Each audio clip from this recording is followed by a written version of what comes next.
Maintenant, nous faisons entrer en piste le terme de niche et de segment d'activité. Vous avez déjà entendu parler de niche de marché. Alors qu'est-ce que c'est ? Une niche, c'est un petit segment de marché en termes de clientèle ou de produits. Donc les entreprises qui se positionnent sur un marché de niche font face à une concurrence plus faible, mais la demande est également plus faible. Un exemple vaut mieux qu'un long discours. Alors, je crée une boutique en ligne pour vendre du matériel de fitness. Ça, c'est le segment d'activité que j'ai choisi. Mais par contre, le fitness, c'est super large. Donc, je décide que ma niche, ce sera les personnes qui veulent faire de la compétition. Donc, pas monsieur et madame tout le monde qui veut perdre du poids ou se remettre en forme, non. La clientèle que je vise, ma niche, ce sont les personnes qui veulent faire du sport de haute compétition, de haut niveau. Je commence mon business hyper ciblé sur cette clientèle-là et au début, je propose surtout du matériel pour courir. Mais je peux petit à petit ajouter de nouveaux segments d'activité pour cette même niche, comme la vente de produits de nutrition pour les sportifs de haut niveau. Puis, je propose aussi des montres connectées, spéciales fitness, niveau professionnel. Donc, dans ce cas-ci, mon business est composé de plusieurs catégories, donc plusieurs segments d'activité, mais pour la même niche, les sportifs de haut niveau qui veulent faire de la compétition. Et je suis connue pour ça. Autre exemple, vous avez un salon d'esthétique et au lieu de proposer plein de services différents, dont l'épilation, le bronzage UV, les soins du visage, les massages, l'élimination de la cellulite, etc., vous choisissez de vous concentrer, dans un premier temps, sur le traitement anticellulite. Ok, c'est votre segment d'activité. Et pour cibler encore plus, vous choisissez votre niche qui est le traitement de la cellulite pour les femmes qui viennent d'accoucher.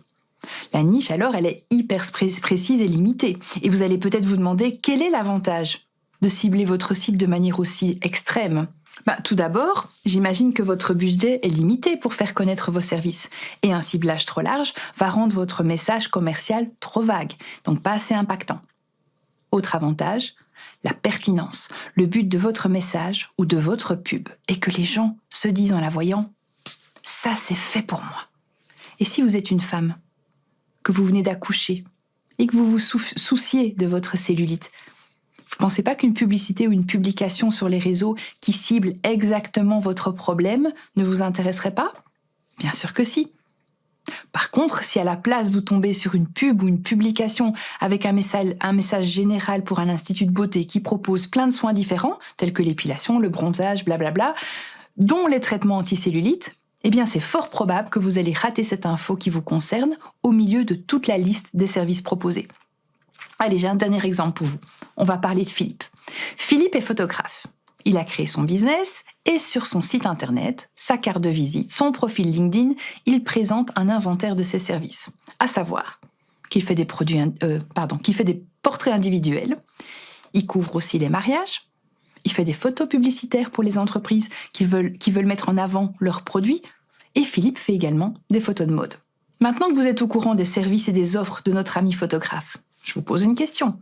Si vous étiez un ou une future mariée à la recherche d'un bon photographe pour couvrir votre mariage, est-ce que vous seriez tenté de faire appel à Philippe, sachant qu'il indique aussi qu'il photographie des produits en entreprise également ? Est-ce que vous ne pensez pas que pour ce grand jour, vous aurez envie d'images totalement différentes de celles d'un produit qu'on retrouve dans un catalogue ? Bien sûr que si. Et donc, ce dont Philippe n'a pas conscience, c'est que si son message sur son site, sa carte de visite, ne fait qu'énumérer un inventaire de ses services, il ne s'adressera en fait à aucun type de prospect précis. Parce que son message ne sera pas pertinent et sera probablement ignoré des deux niches. Vous, en tant que futur marié, et le directeur d'une grande boîte qui a vu qu'à côté de ça, Philippe propose des photos de mariage et ça n'a rien à voir avec ce qu'il recherche. C'est pourquoi il est essentiel de cibler votre public autant que possible et par la suite d'orienter votre campagne publicitaire, votre message, votre communication sur vos réseaux sur un marché aussi étroit que possible. Viser tout le monde ne mène qu'à des erreurs de communication. Proposer une grande diversité de services, bien sûr, n'est pas interdit. Mais il faut comprendre que si chaque type de service correspond à une niche, à une clientèle différente, vous allez devoir créer des campagnes différentes, une stratégie de communication différente, et vous risquez de vous épuiser en étant ici, là et aussi là-bas, sans être vraiment 100% nulle part. Vous l'aurez donc compris, en termes de marketing, commencer par un segment d'activité pour une niche bien définie est beaucoup plus malin que de proposer plein de services différents qui n'ont rien à voir les uns avec les autres et qui touchent un public cible différent. Et si vous me connaissez depuis un moment, vous êtes sûrement déjà au courant qu'avant d'avoir créé pour votre business.com qui porte dorénavant le nom de Marketing Digitalia, j'avais un autre business, La Casaine, où je créais des cahiers parents-enfants pour faire découvrir ensemble des thèmes de développement personnel. Et une fois que j'ai créé mon business de formation en ligne pour entrepreneurs, au bout d'un moment, j'ai dû faire un choix. Parce que je m'étais attaquée à 2 niches, mais complètement différentes, avec des segments d'activité qui n'ont rien à voir les uns avec les autres. Et au bout d'un moment, j'ai choisi de mettre mon temps, mon énergie, mon argent dans Marketing Digitalia et de me positionner dans ce domaine-là. Donc, le ciblage d'une petite niche fera de vous un gros poisson dans un petit étang, car vous allez dominer un sous-domaine comme jamais vous ne pourriez le faire en restant sur un plan général. Et ça, j'espère que vous comprenez, parce que c'est important. Le type de niche que vous recherchez fait 1 centimètre de large sur des kilomètres de profondeur. 1 centimètre de large signifie qu'il s'agit d'une sous-catégorie qui est visée avec grande précision, le traitement anticellulite. Et l'expression des kilomètres de profondeur signifie que de nombreuses personnes cherchent une solution à un problème spécifique. Et dans ce cas-ci, toutes les femmes ayant accouché. Une fois que vous dominez une niche, rien ne vous empêche d'étendre votre activité à une autre niche, tout aussi rentable et finement ciblée, et de la dominer tout autant. Mais ce qui est important à savoir aussi concernant le ciblage par niche, c'est qu'il rend complètement obsolète la notion de prix. Je m'explique. Imaginons que vous faites une crise cardiaque. Est-ce que vous préféreriez être soigné par un médecin généraliste ou par un spécialiste ? Par un spécialiste, bien sûr. Et à la fin de la consultation avec ce spécialiste, est-ce que vous ne vous attendriez pas à payer plus que chez un généraliste ? Je pense que oui. La facture du spécialiste sera plus élevée, mais vous n'allez pas rechigner pour autant. Alors pourquoi le prix ne compte-t-il pas plus dans ce cas-ci ? Et c'est là tout l'intérêt de se positionner sur une niche, parce que quand vous exercez dans la chirurgie cardiaque ou le traitement anticellulite, vos honoraires peuvent être très bien plus élevés que ceux d'un généraliste, car vous êtes alors perçu différemment par vos prospects et vos clients. On recherche un spécialiste pour ce qu'il est, et non pour son prix. Un spécialiste est plus respecté que les personnes qui touchent un peu à tout. Pour résoudre un problème spécifique, pour son marché cible, un spécialiste sera rémunéré bien plus. Alors une fois votre audience cible identifiée, vous allez réfléchir à la solution que recherche votre marché et pour laquelle il est prêt à payer. À quel besoin répondez-vous ?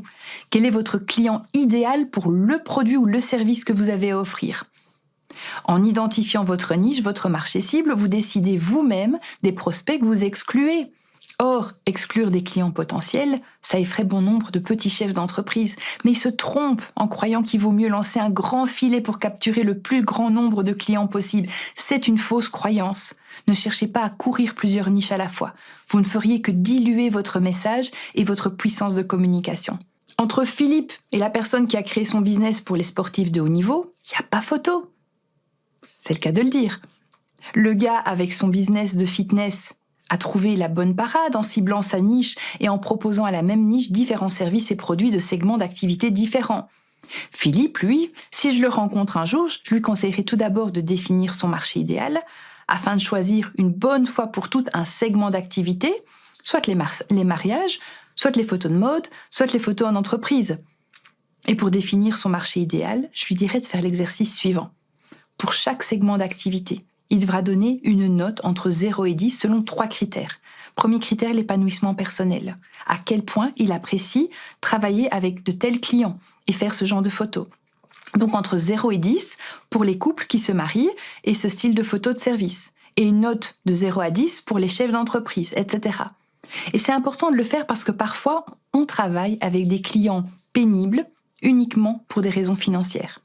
Donc ça, c'était le premier critère, l'épanouissement personnel. Second critère, la valeur commerciale de ce qu'il propose pour son marché. Donc entre 0 et 10, quelle est la valeur de son travail aux yeux du public cible de ce segment ?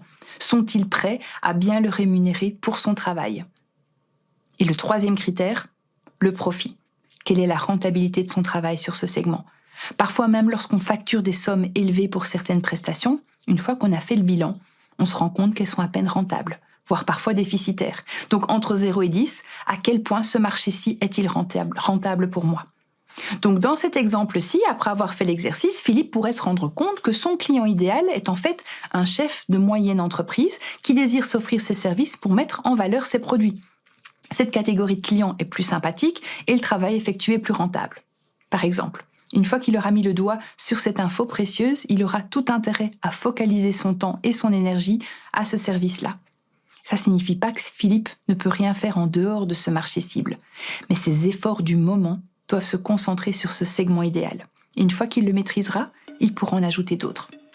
Voilà qui termine cette vidéo. Une fois que vous avez identifié votre segment d'activité et votre niche, il vous faudra passer à l'étape suivante, apprendre à connaître cette cible et se mettre dans sa peau.